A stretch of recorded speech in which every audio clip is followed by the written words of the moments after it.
And the countdown to kickoff is on. Let's do this thing. Welcome to the closing line. I am Gabe and Donnie, kicking it with my main man, Donnie, right side, as we get you ready for Week 6 of National Football League play. A lot of line movement, a lot of injuries going on, a lot of stuff to break down right now.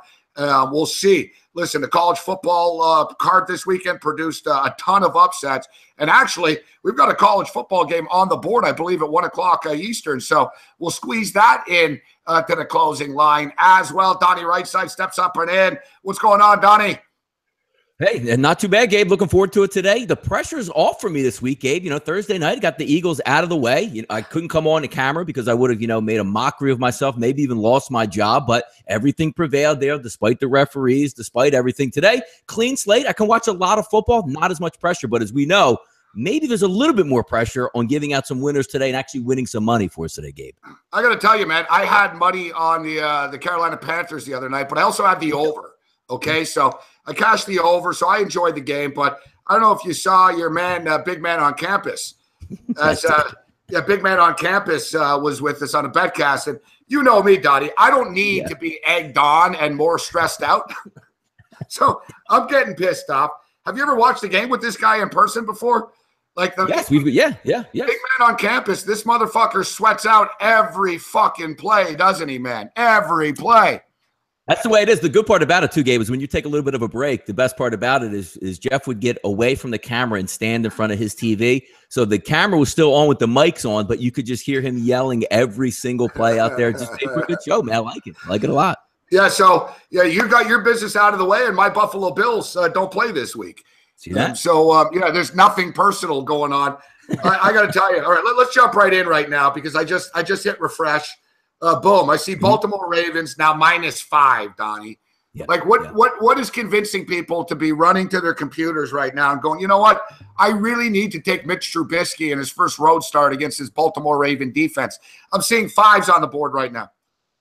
Yeah, I'm not a big fan of this football game. Now, I was actually waiting, Gabe, after the Monday Night Football game, which the Chicago Bears ended up covering in the late game. Yep. What was it? Maybe a field goal late, 3.5, depending on where you got the line. I consider that they covered the line.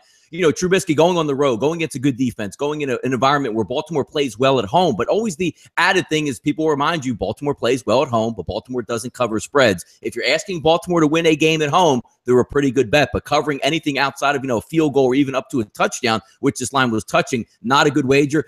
The one thing that drew me off of this game, Gabe, I wanted to build a case for Baltimore because I'm not a big fan of, again, the rookie going on his first road start in a tough environment without many weapons there. But did you see the laundry list of injuries, Gabe, that Baltimore has? Yeah, they do. They do it. It seems to be a common theme, actually, this week, Donnie. A lot of teams, and it's hard to decipher who's really going to be in and who's going to be out. We'll try to get you guys up to date with that. Something that you and I have been talking about ad nauseum, Donnie, but I have to crunch the numbers, and I do a weekly podcast for UWager, a Sportsbook review sanctioned book. Go to Sportsbook Review, guys. If you're going to bet, click one of the links on sportsbookreview.com to support programming like this and all the other great programming on SPR. But you and I have been talking about, Donnie, the teams on Thursday nights, how they've done after the fact. Yeah. And, I've been looking at Monday night as well. How have teams bounced back on Monday nights after they play Monday night? You mentioned the Bears play Monday Night Football. It's 4-6 against the spread, Donnie. Teams that have played Monday Night Football are 4-6 against the spread in the next game. And, of course, the Chicago Bears would fall into this spot. No, absolutely. They do fall into the spot. And it all works against you because the one positive that you have with the Bears, Gabe, we talked about that Thursday night line, which, again, the Bears end up covering, but you had that extended time to get the rookie ready. You could look at film. You could see the matchup coming, a week and a half in advance of the Vikings. Focus in on what Green Bay, on what Minnesota does. Exactly. You know what team you're playing. You've got 10 days to prepare to break down this tape. Suddenly, and you know the deal, Tuesday's an off day, dude. It's against the rules. You can't do shit on Tuesday. They played on Monday. Really, that's a short week. He's had like 2 days of prep for this Ravens defense. Yep, and you know what else is interesting in this one, Gabe, when you take a look at it, if you're betting from a Baltimore perspective, you're coming over the Chicago Bears. Nobody's seen Trubisky play an NFL game yet. Nobody's seen the game plan they're going to have. The boot keeps, getting him out of the pocket, rolling, the 2-point conversion play. Now you have, it's not a huge log, but now you have some film saying, you know what? Looks like he likes this throw. Looks like he misses this throw. So now Baltimore is going to have something on it. And you're right. That coaching staff knows Minnesota in and out from being in that division with them and playing them time and time again. Stepping out of division, now going on the road. It's going to be, instead of being at home, Gabe, where it's crystal clear, you can get the snap off, you can make your changes. Now the crowd is yelling. How does the young kid handle that? Yeah, so it's 5 points right now, total 39. Baltimore Ravens minus 220 on the money line. The Chicago Bears are plus 180 on the money line. More line movement and line movement towards the underdog here, Donnie, with the Cleveland Browns now getting 7.5, total 46.5. Texans minus 380 money line, plus 300 Browns money line in this football game. What do you make of this line movement as it was sitting at 9.5 all week? I agree with the line movement overall because I know it even peaked at some, 10 early in the week was getting bought back here. The difference is you don't have Kaiser on the road here. When you watched them last week, they were able to move the football, but if you're going to cover spreads and let alone win a football game, you have to score when you get in the red zone. It doesn't matter if you get shut down, you don't score touchdowns. You need at least field goals. You can't be turning the football over. A bad pitch caused the fumble when they were going in, I believe, on 1st and goal, and I believe maybe a 2nd and goal the second time they came around where they rolled them out of the pocket and the Jets intercepted them. In this game, Hogan is the better quarterback for Cleveland. I don't know if this is good for the future of Cleveland because you want to get Kaiser all those reps in there, but I do agree with the buyback. I like the way Houston moves the football, but let's not forget, Gabe, they are shattered on defense right now. Top 3 guys coming in the season all out right now. Cornerback, J.J. Watt, linebackers out galore. And again, Clowney also with the knee injury. And what about their DBs? Like, I'm looking at the list here. Kevin Johnson, Jonathan Joseph, Kareem Jackson. We know that Merciless is out. We know that Watt is out.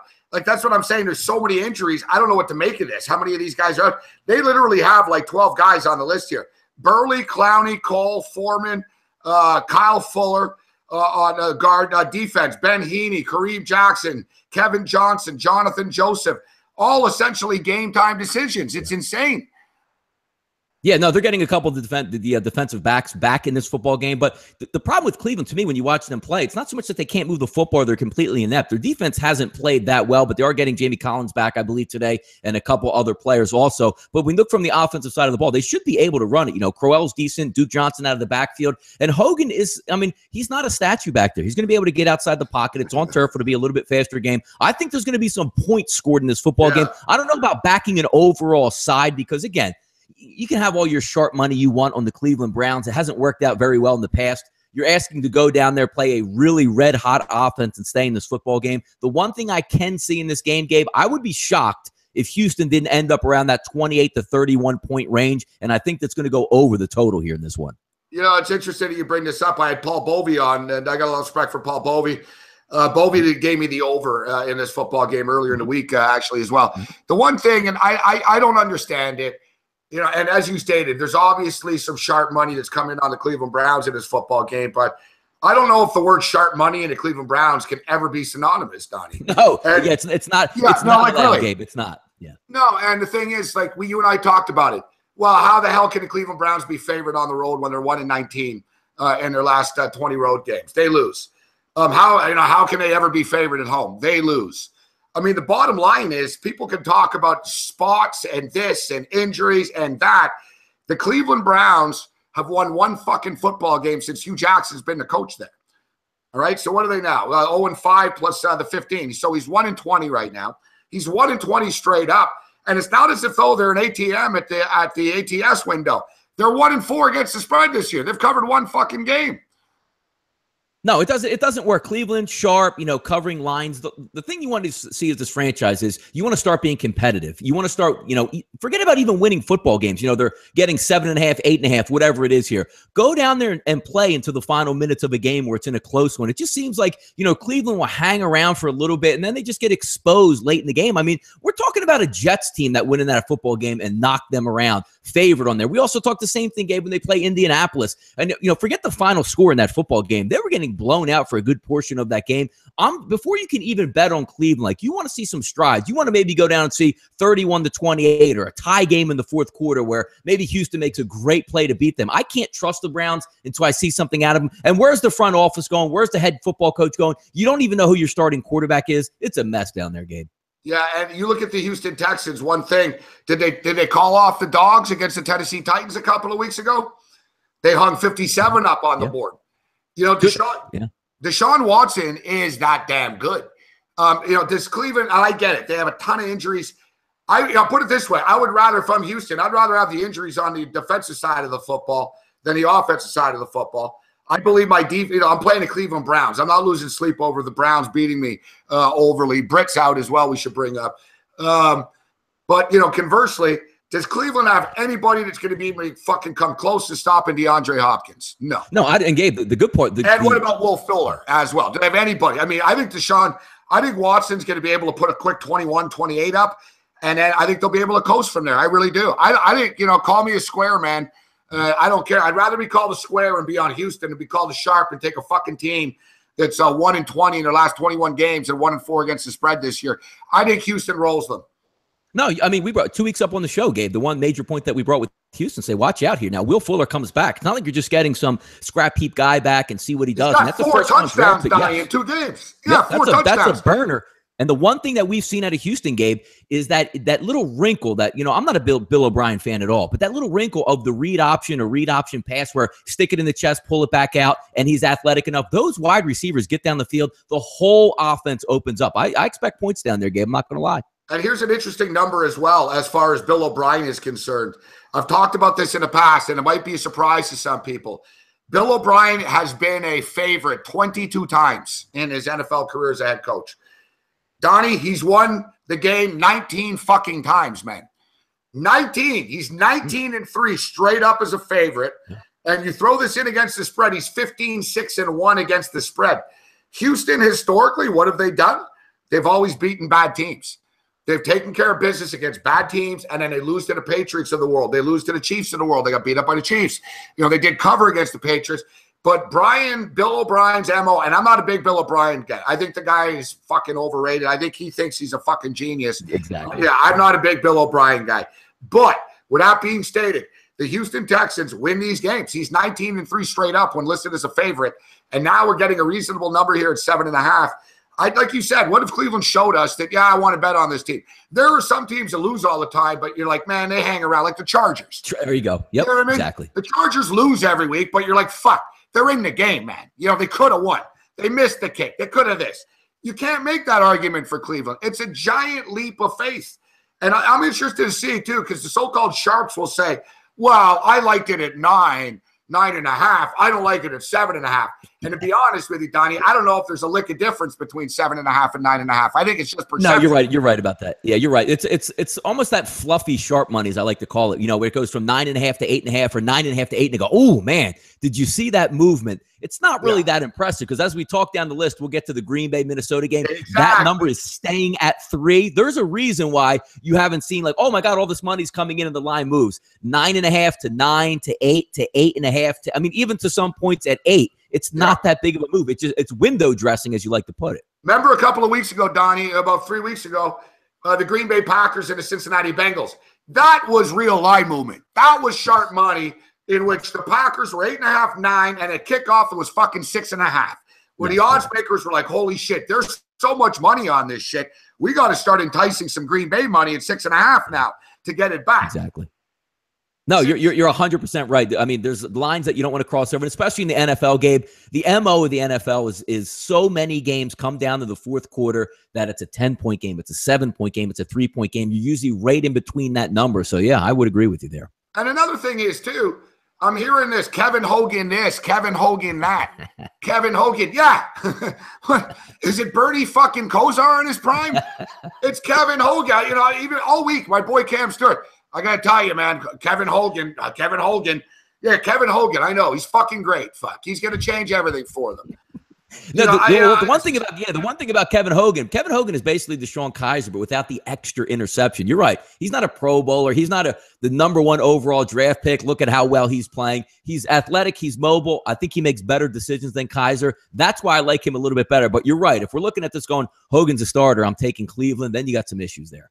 All right, so 7.5. Interesting debates on these games. You guys are asking about games. Yeah. Don't worry, we're going through the order. We're going to get to every single game, which leads us to the New Orleans Saints. And I agree with Donnie. I actually think there could be some points in this game. You know what? I stacked my DraftKings lineup with Houston Texans. Houston has the highest team total of the week at 29.5, guys. So they're expected to score the most points. And I think, with all the injuries on Houston and shit, and Houston's defense isn't as vaunted as it was, I wouldn't be surprised if Cleveland can score 17 points in this football game. I think we're looking at a 35-21 game, 31-17 type of deal. I think Houston cover. It didn't make my list as best bets, but if I have to bet this, I'm on the chalk with Baltimore and I'm on the chalk with Houston, which leads us into the first game in which I'm on the underdog, and I seem to be kind of in the minority here. I don't know. Am I missing something? People are betting this shit like it's the Super Bowl Saints team. Donnie, what's going on? I've actually, one of my plays this week, Abe, I do really like the New Orleans Saints. Got them at 4. That line's now sitting at 6, so some movement coming up. The one thing you're leaning on here, New Orleans at home in the Dome, a little bit rested. Armstead's going to play in this football game. You got the trade of Peterson, which now it's going to open up a little bit for Alvin Kamara. You should see a little bit wide open. Willie Snead will be back in this football game. Not that Willie Snead's the end-all, be-all wide receiver, but you just add another little element to that offense there. It's going to be hard to stop. But we do see it. It's a dome game still. It's still Stafford. He's going to be on the road every fourth quarter, even last fourth quarter, Gabe, when they're down 27-10 in the game. Yeah, next he made it 27-24. Boom. Yeah. I mean, he has his MO of doing that, but I just lean on, I like the spot that New Orleans in this. And again, Matthew Stafford, we know it, the ultimate gamer back there, quarterback. Watching that game film again last week, if you just watched it, he got beat to a pulp back there. He's built on maneuvering around the pocket. Now you have a bad hamstring. Now you have a bad ankle. Slows him down just a little bit where that play, Gabe, that he might have been able to escape out of the pocket, maybe run for 7 or 8 yards or make that crazy pass. Maybe he gets sacked or just throws the football away. I do anticipate this game being a close one, but I took New Orleans minus the 4 points in this one. I think they're going to get out of there with the win. And, the Detroit Lions are banged up. There's been a lot of talk about Matt Stafford, whether he was going to play this week. And the dude really is an Iron Man. He's basically in on a weekly basis. But you're right. That football game was 27-10. Next thing you know, it's 27-24. I swear, Donnie, I always tell people, some people are anti-teasers. I know big men on campus, like teasers are sort of for amateurs, etc. I don't buy that. I don't think you go crazy with teasers, but I don't buy it's for amateurs. I think you got to recognize a good teaser spot. And we've talked about this, Donnie. Who are the two teams, like you just said? Who are two quarterbacks in the NFL that are always around in the fourth quarter late in a football game? Yeah, Philip Rivers, Matthew Stafford. One of them that you look like and the guy you just talked about. So we have the Detroit Lions getting 6 at some spots. I'm seeing as low as 4.5, getting these points. And the LA Chargers, how about that? I didn't even call them San Diego. I'm locked in now with the LA. I call them San Diego 50 for me every time. Yep. Yeah, the LA Chargers are getting 3.5 here. This is a made fucking teaser, dude. You're getting the Detroit Lions plus 11.5, Chargers plus 10.5. Give me Matt Stafford and give me the Matt Stafford Rivers teaser. It's a perfect week for it. It's a perfect week for it. Yeah, I don't play that many teasers. I don't advise taking teasers, but if you are going to tease games, it better just be the side in the NFL. Forget the totals out there. The NFL is built for close football games. The NFL is built for games that they love it, and you see the statistics, 7 points or less, how many times those games end up like that. And again, if you're going to tease a football game, it's not smart to say, you know what, that Houston line, it's going to be sharp. Let me take Cleveland, because you have Hogan at quarterback. The veteran quarterbacks are what you like to use a teaser on if you do, because, Gabe, the same MO. If Phillip Rivers is down 10 points in the fourth quarter with 3 minutes to go, I trust he's going to drive them down for at least a field goal in that spot. The same thing with Matthew Stafford. Teasers should be used on getting points with good quarterbacks if you want to take a teaser. You're exactly right. We're in agreement there with that. I want to throw this out there too. I got a few props today for you guys. Yep, sure. For the record, the Chicago-Baltimore game, weather's not a factor. The long field goal prop is down to 43.5 in this game. Tucker's the man. The thing is, Baltimore played in a lot of weird games this year, guys. The Cincinnati game where Dalton turned the ball over all the time on the 6-yard line. He couldn't get a long field goal prop. The Jacksonville game where they fucking rolled over and got killed. He wasn't in play. It's been a weird year for the long field goal prop. It's been cashing. And it was a guy at the IFBC's like, thanks for that, man. I've been killing it this year with that. But at 43.5 and weather not a factor, you can't pass that one up at 43.5. I just want to get that one out of the way. The Lions. What about the total now, Donnie? Up to 50 in this football game. You got to believe there's going to be some points here, right? But it's almost too obvious. Yeah, exactly. I can't. You're looking at two teams built for dome play. Two quarterbacks that are gunslingers out there. Not the greatest defense. Haloti Ngata is not going to play, so that's going to loosen up some of the run game for Mark Ingram. Detroit's offense has struggled a little bit in the last 2-3 weeks. It has, but are we ready yet? I mean, and again, I preface this all by saying I do have New Orleans in this game, but are we really out there saying, boy, man, did you see New Orleans play defense the last couple of weeks? I mean, sometimes when you look at a defense, they play a little bit above their head. I don't know if this is a shutdown defense that we're talking about, because historically bad the last 5 years. They could have a relapse today in this football game, and we'll see what happens. But again, I'm on New Orleans in this one. But if you're asking for points, I'm more likely to take an over 50 than under 50 when you're matching these two teams up in a dome. Yeah, I think they can get there. I think they get there. This is another one. It's an interesting football game in which it seemed tailor-made that, yes, it's going to be, the winner's going to have to get in the 30s here, I would imagine, right? Yes, come on. I mean, if you're going to tell me before the game, if this is going to be 27.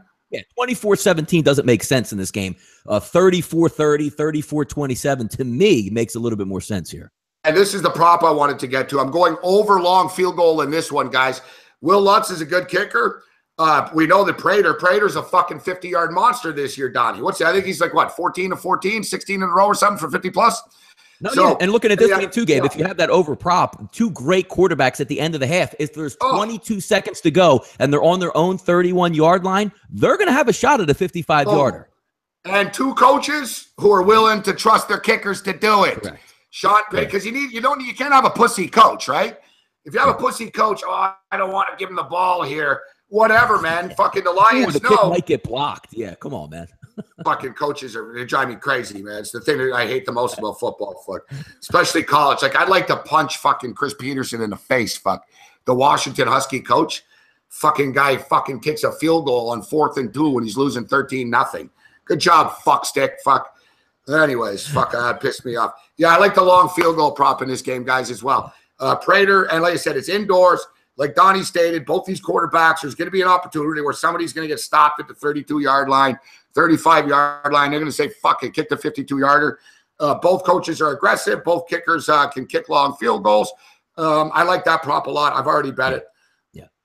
Move on. I disagree, though. And this one, it's one of these deals where I can't make – it's a bad spot for Detroit. I get it. They're getting beat up a little bit. They're getting worn out. But I'm sitting here from a perspective, and let me play devil's advocate, that, as you stated, I hear a lot of talk about the Saints defense, this and that being better. They're a little better, but no one's losing sleep over them. The Lions are a little bit banged up, but I look at these two football teams as extremely evenly matched football teams. And I look at this game as whoever has the ball last wins. And whenever I feel I'm in a whoever has the ball last wins situation, I feel I've got to take the points with the underdog. Yep, Gabe. And again, my MO in the NFL is you can present anything to me, and if you present a game where you're taking the points, I can make an agreement with you as well. I mean, I consider it to be a close game. I agree with you in that. And Gabe, it's 5.5, 6. I just see it bump. I was looking at the book, it was 4.5. It just popped up to 5.5. That's a lot of points, guys. The back door is going to be swinging, wide open like a hurricane, man. No, yeah, cue the tweet from me at about 3:58 today when I'm going to be saying, "Oh, here we go, Stafford with the ball, 1:30 left." Exactly right. 5.5. All right, Donnie got it. What'd you get? 4 earlier in the week, you said? I got +4. Yes, last night I actually got +4. Right. Or excuse me, -4. Saints. So, yeah. -4 Saints. Okay, so we disagree. This one we'll disagree on. Mm-hmm. Give me the Detroit Lions plus the 5.5 points in this football game. All right, this next one, I don't know if I'm Johnny Square. I don't give a shit. Squares often are beat the Sharps anyways. Give me the Green Bay Packers -3. You talked about this game just not moving off this point spread all week. And it's almost as though they're baiting us into taking the Green Bay Packers. I'm all too aware of Mike Zimmer matching up well with Aaron Rodgers. I mean, I had them in a super contest 2 years ago. It cost me $50,000 fucking dollars. We would have went from 8th place to 4th place with the Vikings and Bridgewater winning. And remember earlier in the year, Donnie, we were talking about Aaron Rodgers had beaten every team in the league except the Cincinnati Bengals. Yeah. And people said, that's just a weird anomaly. And they asked Aaron Rodgers about it. He goes, no. He goes, the Vikings. And he basically said it's Mike Zimmer. Yeah. He said, he goes, Zimmer was with Cincinnati before, and he goes, Minnesota gives me problems too. He goes, they're very good at confusing you. And he goes, Zimmer's always done a good job of really confusing me. And Aaron Rodgers admitted it. So it's funny, even go back to Zimmer's Cincinnati days when Rodgers lost both games to him, he took note of the Zimmer and what the schemes were. So I'm not disputing that. But to me, the loss of Stephon Diggs is a bridge too fucking far, Donnie. You can live with Case Keenum, okay. Okay, Dalvin Cook, big fucking loss. Jared McKinnon's going to make plays, big deal against the Bears and shit. Dalvin Cook's loss is massive. You lose Stephon Diggs right now. I just don't believe that Adam Thielen, and I got a prop on Adam Thielen, we'll share with you guys. I don't believe that Case Keenum and Adam Thielen can win this fucking game for them. I know the Vikings defense is going to cause some problems for Aaron Rodgers. But you look at this new kid running back they have, an explosive player, what's his name, Jones, an explosive player. We're talking about Aaron fucking Rodgers here. The Packers are on a fucking mission this year, guys. They're the best team in the NFC with all due respect to your Eagles. Gabe, I like to build cases, to try to take the underdog. And I bet Minnesota, and I've won with Minnesota with Case Keenum at quarterback versus Tampa Bay. And I look at this and I say, okay, how did they beat Tampa Bay? Well, Tampa Bay's defense, not the greatest in the world. Case Keenum comes in the game, throws for what, like 360 yards or whatever, close to 400 yards, almost 300 in the first half. Stephon Diggs is an animal out there. They can't stop the kid. Dalvin Cook's on the ground running for 100 yards. Poof. Both of those are away. Now you have a division rival coming in. You say, all right, well, I think they're holding that out. Maybe, odds makers or somebody knows a little bit more than me today, Gabe, on what's actually going on. And both the tackles for Green Bay are actually still hurt, and they're not going to play. They're both active for this football game. Well, maybe Jordy Nelson's not going to play. He's active for this football game. I like to build cases, Gabe, and this line hasn't moved. It's the most bet game of the 1 o'clock games, almost 23,000 tickets that I'm showing. 79% of the spread tickets, Gabe, coming in on Green Bay. That scares me. Usually it's an automatic indicator for me to be Minnesota. But when I look overall at this football game, again, they're coming off a off a Sunday game in which, it came right down to the wire. They could have lost to the Dallas Cowboys. But what it gets down to is you're going to have to score points for Minnesota. I know how good their defense is, and you can give me, hey, Donnie, last year they only went to Minnesota, and Green Bay only scored 14 points. I get all that. But I have a healthy Aaron Rodgers, the healthiest the offensive line has been. Great play from these young backs. Montgomery's going to play, but the kids behind him have been playing great. Full complement of wide receivers. I know they're a little bit banged up on defense, but it gets down to the point, Gabe. If this game is close in the fourth quarter, let's just say it's 20-20, 17-17, and Aaron Rodgers has the football. He's no doubt about going to get at least a field goal for the push or end up winning the football game, to me. No, exactly. So we can't simplify things and play this like pitchers almost in baseball, right? Well, it's this guy there versus this guy. But I almost think we can. A buddy of mine, Mike Cardano on Fantasy Sports Network, he's more of a gambling guy than a fantasy guy, but he came across the stat basically that if you only bet on Aaron Rodgers, Tom Brady, and Russell Wilson, and there was another quarterback in there, it was Alex Smith. It was Alex Smith, actually. If you only bet on them, you won basically 72% of your bets on the money line in the last 5 years. So you almost, I'm not going to simplify quarterback versus quarterback, but you just stated, okay, it's going to be, let's say it's a close football game. Who do you want late? You want Case Keenum or you want fucking Aaron Rodgers? And, okay, Case Keenum doesn't suck at home, and it's not just a quarterback-driven game. They don't have Stephon Diggs. They don't have their best playmaker. They don't have their star running back. You're asking Kyle Rudolph, Adam Thielen, and fucking Case Keenum to beat the Green Bay Packers today. That's what you're asking them to do. And we talk about the trends, about playing post-Monday night, 4-6 against the spread.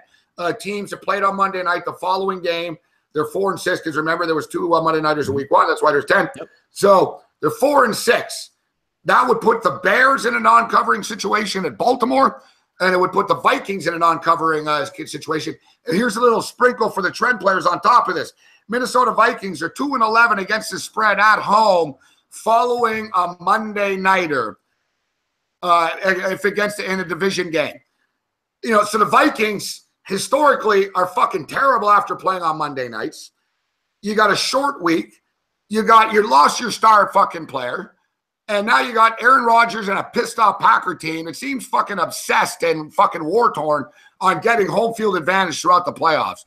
I'm taking the Green Bay Packers. I've already fucking bet it. I have them on all 4 of my LV Westgate Super Contest teams. Go Pack!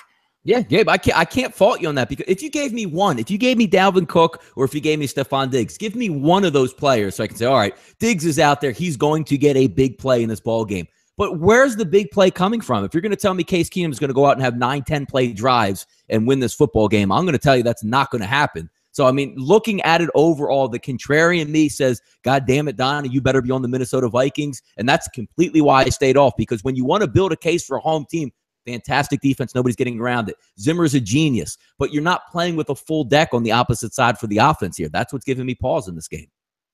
All right. So people upset. Bookmaker seems to be down again. It'll pop back up. They're getting overwhelmed here. Maybe big man's killing him because he was complaining about that yesterday. Maybe they're just hitting his IP connection on him. Yeah, you know what? It's funny too. Like we're on the air show. When do you get you've already bet all your games? I'm already in. Yeah, yep. I'm already in. Yep. Yeah. Because there's been a couple of times, Donnie, right after we end, I do a mad dash, and I get all rattled. And that's when everybody does the same thing too. Yeah. Yep. But I get all rattled, and I'm like, oh, there's line move. I don't know. And then the game starts. I'm like, fuck, I got to get on the end game. So I've actually sort of been systematically just clicking the bets. I did an earlier thing for my VIP guys in the morning. And as I was reading out a prop, I was like, I'll bet it now. You know what I mean? Yep. So I was sort of bet. I was going down as we went along.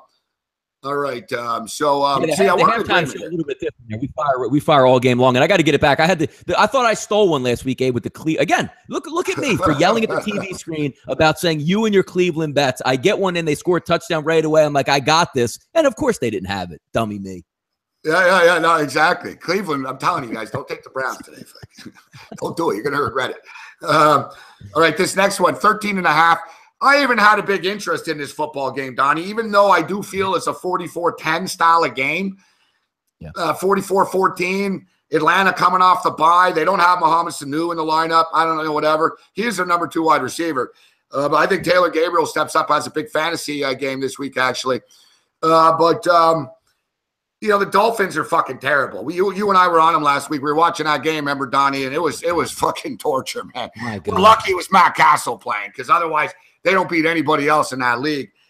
What do you make of this one? I'm not in a hurry to lay the points. I'm not in a hurry to take the points. Yeah, it's too much for me. If you're betting, if you said Donnie free play on this one, I would take Atlanta. But a lot of things shape up. I mean, you're at home. You're getting Vic Beasley back. You're going to have a better pass rush. Jay Cutler looks like he doesn't want to even be in the NFL at this point. It's going to be interesting to see if they struggle a little bit in the first year, Gabe, if they do not make a change here. But I know Adam Gase, best friends with Cutler, he might just give him the whole string until Cutler says, look, I'm done. I don't even want to play anymore. But Donnie, how can there not be some resentment in the room right now of guys going, this motherfucker's terrible. He's only here because he's buddies with the fucking coach.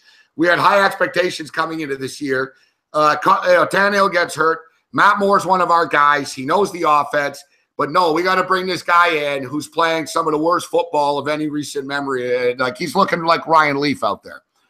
Yeah, I mean, it's 14. It looks like it's up to in some spots, which is amazing for an NFL line. Again, you're talking about the Miami Dolphins, not like an upstart team that doesn't have any veterans out there. Miami has talent. You just question some of the talent it has. Devontae Parker's probably going to miss this game. If you're making a case and you say, you know what, I want the Miami Dolphins plus the 14, probably your best case scenario, Gabe, is actually Jay Cutler out of the game, fourth quarter. The game is like 17 to 20 points. And the key here, Mohamed Sanu is still, trying to recover from that back injury. No way in hell, Gabe, if they're up 14 or 20 points or whatever, they're up 21 points in the fourth quarter, he's going to be in that football game. That's your out if you're looking to bet an angle for Miami. It's the NFL. Those guys have pride. Jay Ajayi might be able to get off and, keep the game close. But from what you watch, Gabe, out of Jay Cutler out there, you can't be competitive with the guy. So, I mean, if I'm taking a bet in this game, which I don't have anything on, but if I did, I would take Atlanta in the first half just to wipe them off the field. And then maybe if you're looking to bet long-term in that football game, overall, if you're getting 14, maybe Miami full game just because, NFL teams don't care once they're up 21 points. They're just looking to get out of there. And maybe Matt Moore does come in and say, you know what? I got a chance to seize this start. Let me just take us down the field, 6 plays, 3 minutes, and get a backdoor cover here. That's your angle if you're betting Miami here to me. Donnie, you and I often talk about blindly betting on certain angles, right? The Thursday night home teams. Yep. We're going to get to teams. We're going to get to the Patriots and the teams that play Thursday night, etc. But, we've often all heard the cliche. We're all gamblers here, guys, so we've often heard the cliche. If you blindly bet double-digit dogs in the NFL, you're going to make money, right? Yes. Mm-hmm. Okay, so how about this? Specifically, because that doesn't always work, the blindly dog shit. But specifically, as the season goes on and the numbers get bigger and teams are more beaten down, they care less more about covering, more about let's just get the win and get out of here. How about this? Guys, since 1980, this is courtesy of Mark Lord, since 1980, all right? Since 1980, from game 6 out, week 6 out in the NFL, double-digit dogs are 38-15 against the spread. How about that? Yeah. You almost would think it would. You almost think later in the season you get, right? Because, earlier in the year, a couple of teams get blown out or whatever. But then as the season goes, that team is fucking shit. They're going to get killed. The number's so fucking high. And the numbers get overvalued. From game 6 out, guys, 38-15 against the spread. Yeah. What are you getting arrested over there, Gabe, again? Toronto's a dangerous city, Donnie. No, the 14. I mean, always, somebody's always getting hurt in the city, brother. You know how it goes. Fuck. Right up the back. 14. I mean, it's too many points for me, Gabe, but that's a pretty interesting stat there. Sometimes you let your eyes deceive you. It's like, oh my God, this team's so bad. But again, the Dolphins aren't winless here. The Dolphins season isn't over. Like, they can go in and they're an NFL team, and maybe Cutler, rises from the grave out there, and Matt Ryan doesn't have a good game. Julio tweaks his back. We've seen it, Gabe. The Bills go down there, couple big injuries. Next thing you know, this whole game is in play, which the NFL guys get injured all the time, especially when they're coming in injured. So, 14 points is a lot. 10 points, 9.5, something like that. I would be on Atlanta, but I can't lay 14, Gabe. That basically means you're asking them to win by 21 or so points in this game, I know. It's a lot of points. A lot of points to be like, okay, Donnie, let's move into a game in which I am going to be laying the points in. Nice ride for the New York Jets. I'm in air traffic control, and I'm telling this plane to land. All right? It's a no-fly zone. You got to land the plane right now, New York. You got to land the plane. It's 9 points. This line hasn't moved at all. I understand there's a reluctance to lay with the Patriots because, the Texans game, the Panthers game, etc. There's been spots where they've laid these big points and they haven't covered the number. Yet those spots weren't against the New York Jet team. And you speak of injuries, the Jets are beaten down right now at the running back position. So McCown is going to be, he's going to throw some interceptions along the way here. The Patriot defense wasn't as bad as it was showing. I think it might help if Stephon Gilmore's out actually with a concussion. Gilmore was sucking pretty hard actually. So I look at his football game. If you're not going to get, I know the Jets have a history of covering against the Patriots, but normally the Patriots are laying more points, and normally the Patriots don't give a shit and the Jets suck. This game's for first place. And, the Patriots are coming off the long extended rest here. And this is what we get to, guys. Me and Donnie have talked about this a lot this year. It's 8-0 against the spread, Donnie. Yeah. A perfect 8-0. I can confirm. I've gone over it. I've crunched it 4 different fucking times. It's 8-0 against the spread. Every team that's played on Thursday night is covered the following game. Yeah, if we're looking at this game, that's a great one. We started talking about this game about 2 weeks ago, and every single week it looks like it comes to fruition more and more. The over-under in this one is pretty high for a division game, especially including the Jets in a game. 48.5, 49, depending on where you're shopping at. You're going to anticipate points. The one thing you want to look at if you're betting this game is, Tom Brady off the injury report now. It's his non-throwing shoulder. He should be fine in this football game. Gronk's going to come back. That's going to open up the middle. We know how well they can move the ball. If you even go back to the Tampa Bay game, they had that Tampa Bay game, lock, stock, and barrel. A couple ridiculous plays by Tampa Bay late in the football game gets them back in. They actually get the cover, depending on what you had it at 5, 4, 3. I mean, you could have actually middled yourself technically in that game, but I had the 5.5 early in the week. I think that would the game end up at 5. So, be or choose who actually covered that game, depending on what line you had. But looking at this game, Gabe, you're going to anticipate and say, wait a second, the Jets have to score points here. This isn't going to be a 17-14 game, 20-16 game. New England's going to go up and down on the Jets. And then you're saying to yourself, is McCown have enough firepower, Gabe, regardless of what defense he's going against, to put up 24 to 27 points in this one? Because I know New England's going to come out and they're going to come out firing. 30 points or more to me for New England is about where it should be. So now you're saying, can you see, Gabe, 30-17? It's a perfect final score in this one from what I'm indicating. I'm not going to be anywhere near the Jets, even though, they're getting the sharp money, 32% of the tickets coming in. Line's going to stay at 9. I'm going to take Brady in this spot to say, you know what? The Jets are going to take a breather here. They're going to play well for a while, but New England's offense is not going to stop scoring. Give me a 30-17 type final in this one, Gabe. I agree with you. Exactly type of score. I don't even know if the Jets are going to score 17 points here. Yeah. I think this is a blowout. I think we're looking at a 35-10 type game. Yeah. 42, 35. Basically, the Patriots, sort of like an Alabama game. Yep. I think the Patriots come out, they're winning fucking 28-3, and then they sort of coast out from there. I think it's going to be one of these deals where we all look back on it and go, ooh, should have laid the 9 in that one. Fuck, that was. We're talking an offense that they're not used to, Gabe. I mean, okay, you want to beat Jacksonville, that's fine and good. You want to beat the Miami Dolphins, that's fine and good. You want to beat the Cleveland Browns, that's fine and good. You're talking about stepping up. And again, they got dominated. Let's go back to the Saban. The whole Saban trilogy that I like to talk about. You give really good coaching staffs extra time to get ready for you, that's trouble. Yeah, and every staff, I'm just putting my DraftKings lineup in here, guys. Sorry. What's up with the Millionaire Maker? It seems to be gone. It's fucking pissing me off, man. What they do? Close it? Too many people in it? I got my I lineup in early. I've never seen that before. I'm sorry to be distracted. I'm looking. I'm like, I usually get my lineup in. Fuck, man. I got a nice lineup. Damn it. Now you're not going to be able to retire tomorrow morning, man. Come on. Yeah, I know, because for sure I was going to win, Donnie. It was a fucking lock. Every week I think I have a fantastic lineup, and then I see the winning lineup, and I go, why is that guy so smart? Next week I do the same thing. This lineup can't lose. Why is that guy so smart with these guys out there? Me too. Sometimes I kick back, and I think, I put hours into a lineup, and I see a lineup. I'm like, damn, I didn't think of that. Fuck. You know what I mean? You end up with 9 points. This guy's got 232. I know. Sometimes I see these guys. I'm like, how the fuck does this guy have fucking Le'Veon Bell, Antonio Brown, fucking DeAndre Hopkins, and Julio Jones? I'm like, exactly. How did he do that? Like, I know. What's his salary? 100,000. Yeah. No, you're right. All right. So no, listen. I agree with that score. I think it's one of those games. We often see it, Donnie, when you have an upstart home dog, and then you have the sort of the name team coming in here. And, the home teams are all fired up, and it's a fucking cold shower reality check. That's what this is. 35-10 Patriots. That's what I'm going to say.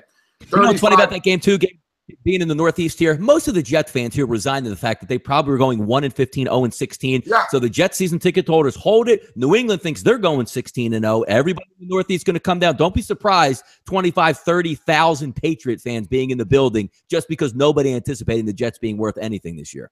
You're exactly right. I love the Pats here. It's one of my best bets. We'll recap our best bets. All right, we got to pick up the pace a little bit because we've had a lot. We've been breaking the games down nicely, but we got a lot to get to here. So I'm laying a 9 in this game. I don't have an interest in the total. Probably gets over the number, but I think the Patriots defense is going to step up now after the embarrassment. The Pats, and this is another thing too, guys. This game's for first place. Yeah, I know the Patriots won that game against the Buccaneers. They didn't really play all that great. Belichick's going to be in a surly mood, man. This is almost a reset for the New England Patriots coming into this football game, coming off the bye, not the bye, but the prolonged rest. Sort of Matt Patricia fucking salvages rep a little bit by playing better defense against the Buccaneers. I think this is a rout. I think the Patriots smash them. This next one, I'm staying away from. San Francisco and Washington. And I'll tell you, Donnie, out of all these big games about the big spreads and stuff, and we just talked about the double-digit dogs from week 6 out being 38-15. But there's no way in fucking hell I would take the Dolphins. I like the Patriots. I like the Texans. But I wouldn't lay the points with the Redskins here. I don't trust the Skins in this spot, but I don't want San Francisco either. What do you make of this one? 10.5. Yeah, the only thing that gives you a little bit of pause, West Coast team coming east, going to play at 1:00. They're a banged up football team. You just get rid of Navarro Bowman, who, heart and soul, the locker room going out the window. Let's see if some of these younger kids can play. So the white flag is already up at San Francisco, but they pretty much knew that coming in. Hoyer's not going to be the quarterback next year. The sort of team in flux trying to get that system down. You had a nice break for the Washington Redskins here. Still coming up banged up in this. No Rob Kelly in this game, no Josh Norman. That's a big ingredient on the back end, especially when you don't have a dominant wide receiving core like the San Francisco 49ers don't. So you're going to come into this football game and, hope to move the football. The one thing I have been happy with is the way San Francisco has fought in most of their games, been able to score points at times. And you're right, the front-running football teams, which I've heard the cases for the Washington Redskins, and I get it. A team that's, banged up, overtime playing, coming into Washington. Washington's rested, tired team versus a healthy team. I get that. But Washington's not that front-running type team for me. Washington's not the type of team that says, you know what, we're going to bury this team 24-0, by midway through the second quarter. And again, 11 points you're looking is a lot in the second half to try to cover, because if you're down 17, you get the late touchdown, which the 49ers can do. I'm not interested in laying that much money. I think Washington's going to win the football game, but anything over double digits with the Washington Redskins right now doesn't really resonate with me, Gabe. I agree. Okay, and this is where the teaser's come into play, and I don't even really want to fuck with that, man. You take the teaser with the Washington Redskins, you bet that down to 7-point teaser, get it down to 3.5. They win by 3. You're going to put your fucking fist through your computer. You know what I mean? And somebody, my boy Cam Stewart brought up a really interesting point, actually. It's just a little dynamic to this game, Donnie. But what team do you think Kirk Cousins is going to be on next year? San Francisco. Cousins, yeah, exactly. He might as well go back on the flight tonight, in my opinion. Yeah. So if you're Hoyer, you're like, this motherfucker's here to take my job. Fuck, you know what I mean? Yeah. He's like, yeah, I'm over here. Let me stick it to them here. It's almost, they're boys too. They went to Michigan State, right? Mm-hmm. They succeeded each other, actually. So, they know each other. Nice little battle here. Interesting dynamic of this football game. And I just don't trust laying the Redskins. If somebody told me, listen, Morency, you don't have a fucking choice, punk. You got to place a bet on this game because that's, you know what I mean? That's your game. Here's the money to do it. You pick a fucking winner. I'm grudgingly going to the window and saying, fuck. Give me number 263 plus the points. Yeah, no, you're right. You're right. I mean, that's ingrained in all of us. There's still professionals out there, and you're looking to cover a big number like that. Where's the motivation for Washington to run it up, or can they even run it up? I mean, they're a little bit dinged up on defense, and the Niners run a decent offensive scheme. If Carlos Hyde can run the football with a little bit of play action pass, Hoyer can make it happen and keep that game tight. If you're saying, hey, Donnie, Washington's -6 today, yeah, hell yeah, I love Washington, but that's a whole nother ballpark 11, man. Come on. Okay, this next game, me and Babano, and where is our boy Pee-wee? Me and our boy Pee-wee's Pickhouse, we got into it with this, and he took a little sly shot at me because we were debating the Rams and Jags game. And I said, well, whatever, with all due respect, I'm sticking with the Jags. And he said, oh, you also stuck with the Redskins in week 1 against the Eagles. I was like, dude, what, you go back 6 fucking weeks now? Like, that's what you got on me? Like, I was like, oh, but all right, Babano. Yeah, exactly. Yeah, he's playing that cocky over there. And I went after him hard on the TV show, and we haven't seen him around for a couple of days. So, Jacksonville Jaguars, LA Rams. I can't believe I'm going to say this, but I'm looking forward to watching this game. Like, this is one of the games I'm looking most forward to watching this week, guys. You know, you have an upstart. You have 2 very, very similar teams to me, Donnie. You have one team that's loaded with young stars on the offensive side of the football. You know, the LA Rams have 8 guys on the football field that are either first or second round draft picks. So there's a lot of pedigree, there's a lot of talent on the field with this Ram football team. Conversely, you look at the Jags, they're stacked on defense. They've been using most of their draft picks over the last couple of years on defense, and it's starting to come to fruition right now. Like you guys in Philly, trust the process. Mm-hmm. Jacksonville trusted the process, and it's starting to work a bit. They get Leonard Fournette on offense so they can take the ball out of Bortles' hand. That has worked to fruition as well. Everything's sort of falling into place for Jacksonville right now. This is the biggest home game the Jags have played since the Mark Brunell era, literally. They haven't had a game this big there in this long. They're legitimately playoff contenders because of the division that they play in right now. The winner of this football game is going to be 4-2. Loser's going to be 3-3. The thing is, the Jags, they haven't won back-to-back games yet this year. They're through 5. They've alternated back-to-back wins. Also, Doug Marrone says, ideally, we don't throw the ball at all. We run the ball every damn play. Well, they did that in the second half last week. They only attempted 1 pass in the second half last week. To me, Donnie, the first fucking touchdown of this game is critical, man. And we had Ted Safransky on. He said he's going to watch this game and bet the end game and see where it goes early. If the Jags get out early and run the ball down the Rams' fucking throat, they're going to blitz the fuck out of fucking Goff. Goff is going to struggle. This is a first East Coast trip now. Yeah, you went to Texas, good for you. You went to San Francisco. This is going to be the first hostile road environment, I believe, up there in northern Florida. Jacksonville's a lowbrow town. They're going to be fired up for this game. They're all getting drunk at Hooters right now. And they're going to be fired up for this football game. I don't think the Rams travel well in this spot. And I think Fournette, the Rams are the second worst run defense in the NFL. I think Fournette's going to run the ball up their fucking ass. And I think they're going to confuse Goff enough and get to Goff enough. And the Jags will win back-to-back games for the first time this year. Give me the Jags -1.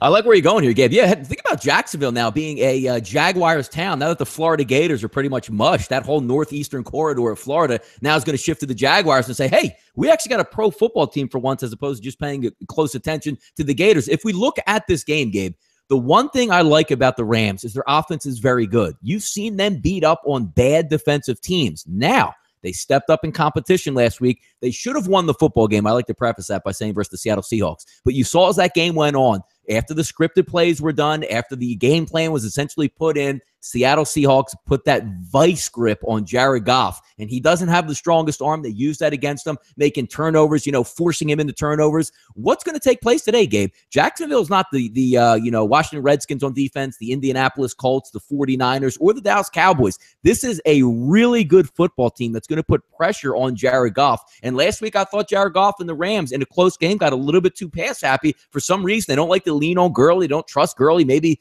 he's not the player they wanted him to be, even though he did look impressive catching and running the football early against bad defenses. They're going to put him in a bind in this one, and I love it. Gabe, I'm going to remember, from the very first show we did together on Sundays where Allen Robinson being out is probably a good thing for Jacksonville. You were the one person that actually said that. When you take pause, you say, wait a second, the hell is he talking about? Their best wide receivers out against a quarterback that struggles. Now you have him back in the game plan that says, let's play good defense. Thanks for remembering that, Donnie.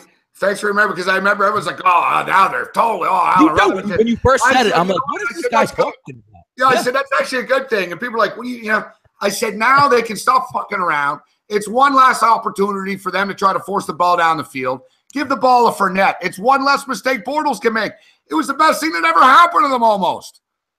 And again, I remember a lot of stuff. That was a very keen point, because the Jacksonville Jaguars, when they're at their best, they force turnovers and say, you know what? There's nothing wrong with handing off to this beast we have in the backfield 25 times who's just going to plug it through 3.5, 4.5 yards per carry. We'll win the turnover battle. We'll win the football game. And the Rams come in that same situation. Gabe, you're right. They're coming to the East Coast for the first time. It's going to be an outdoors game. I mean, the interesting point here is what's going to take place. I mean, Sean McVay's a really good coach. I was down on the Rams coming in. The Rams are going to end up winning to me, getting their team total over this year, which I already paid, big man, already off on that bet. But if we look at the game as a whole, last week is a really good blueprint. Get after Jared Goff, force them into mistakes, play mistake-free football yourself, and grind out a win. And again, Gabe, the best thing in the NFL, are we asking Jacksonville to cover 3.5, 4, or 7? No, it's basically a pick 'em. Go out and win the football game here. That's it.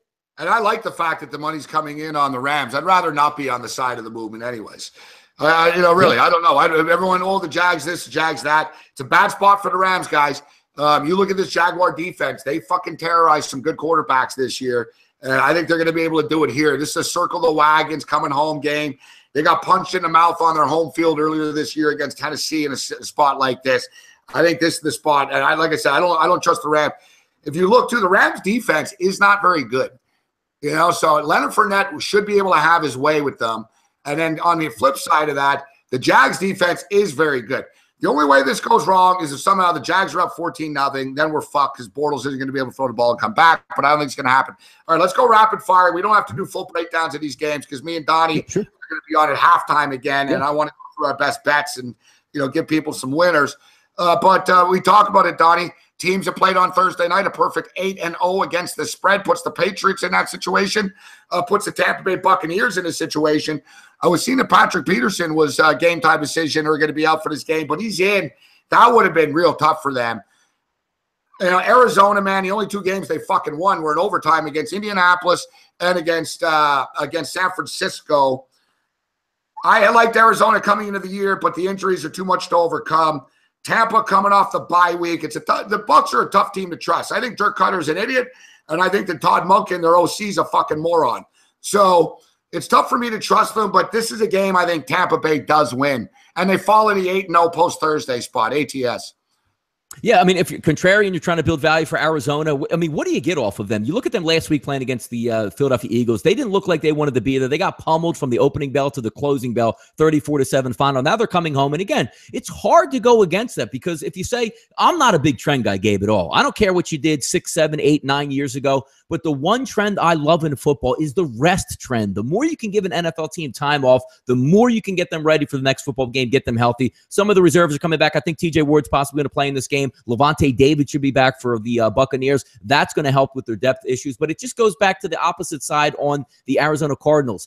I know the one way you can attack Tampa Bay, Gabe, is obviously through their secondary. Ward's going to come back. That's going to help. Vernon Hargreaves looked atrocious versus the New England Patriots. That's the one way they're going to try to send those little Wooderbug wide receivers out deep. But again, they're a 5-step drop offense. And that's going to give some pause where if you're Tampa Bay, I know they haven't had very many sacks coming in the game. Got a couple versus Brady last week. Maybe they're getting a little bit more healthier to get the Palmer. To me, Gabe, it's Tampa Bay or nothing in this game. And I love to look at the home underdog in certain situations. But that rest, and again, I've been high coming into Tampa Bay this year. I think they're going to be enough to move the football. They can win this game by a field goal on the road. I'm not high on Arizona. I didn't bet the game yet, but if I do, it's going to be Tampa Bay or nobody here for me, Gabe. We've got the Chargers getting 3. You and I briefly discussed this one earlier. Derek Carr's coming back right now. I think he's coming back too soon, trying to salvage the season right now. I think he's trying to salvage his rep a little bit with his teammates after the situation from a couple of weeks ago. I think Jack Del Rio doesn't want people realizing what a fucking idiot he is. And he gets exposed for being a bad coach that he is. When Carr isn't there, I'm betting money line on this one. I think the Chargers are going to beat them. I think people think, oh, Carr's coming back and everything's going to be all right in the world. Was everything all right in the world when Carr was there before? No, it wasn't. They didn't look great against the Jets when they beat them. The Jets fucking fumbled a punt on the 2-yard line. That's what changed that game. They something about this Raiders. We talked about it a lot. They won 12 games last year. They had the smallest margin of victory out of any 12-win team in the history of the National Football League at plus 31 winning differential. I like the Chargers plus 3. I think they can win the game outright, and somebody agrees because it was plus 150, and now it's only plus 140. Total is 48.5 there. And then this next one, the line interests me here, in which everyone thinks the Pittsburgh Steelers are circling the wagons here, Donnie. I don't get it, man. You know, I'm wearing a Chief jersey today. That's one of my big bets. Kansas City Chiefs. I got to lay the points. I think KC are going to deliver another nail in this fucking coffin. It is the Pittsburgh Steelers football team. I don't get this. Kansas City have done nothing wrong. They're 5-0 straight up and 5-0 against the spread, and we're laying 3.5 points against a team that sucks on the road, and you know Ben Roethlisberger sucks on the road.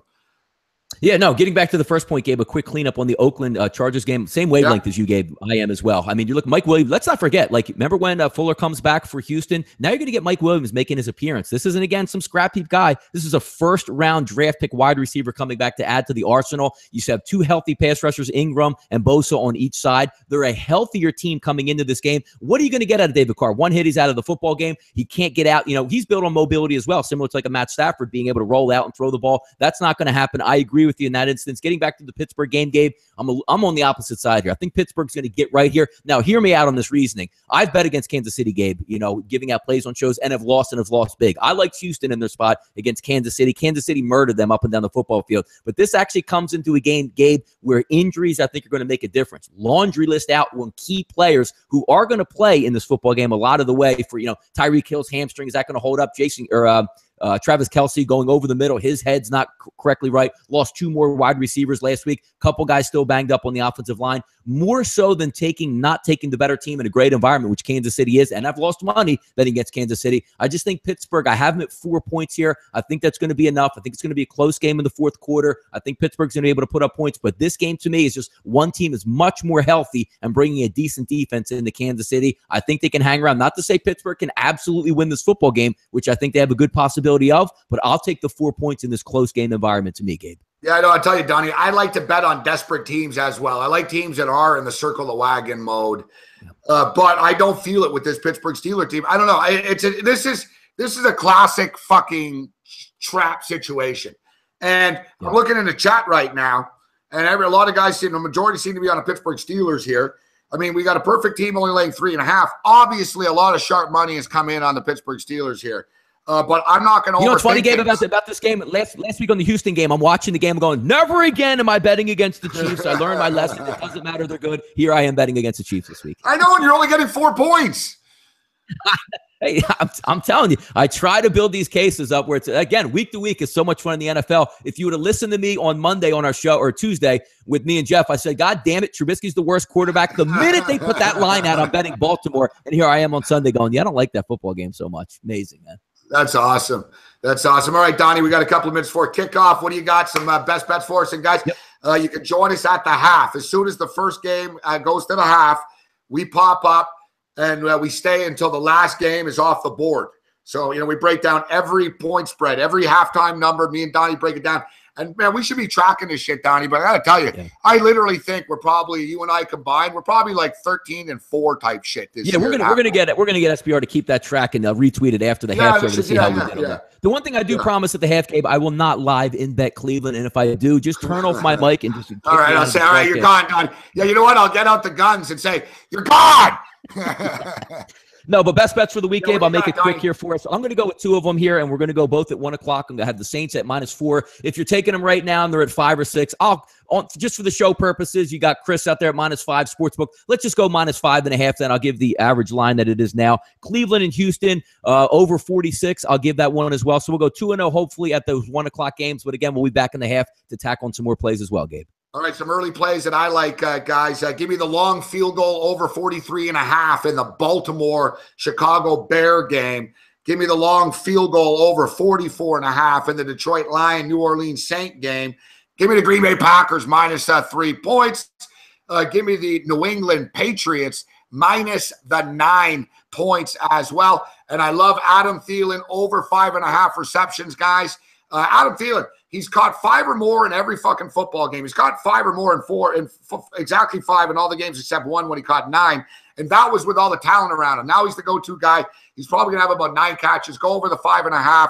In the afternoon games, I like the Kansas City Chiefs, I like the Jags, and I like the Bucs, but we'll break that down at the half. Let's get this done, Donnie. Fantastic. Hey, man, look forward to the half. We'll have some fun, buddy. All right, guys, support the show. Go over to Sportsbook Review. Click on one of the sports books. Bet some of this shit that we just gave you. Fade us, play it, whatever you want to do with it. Either way, play it over at sportsbookreview.com. Thanks to SPR for supporting this stuff and the great programming. And we'll catch you guys. We'll catch you guys at the half of the first game. May the winners be yours. Later.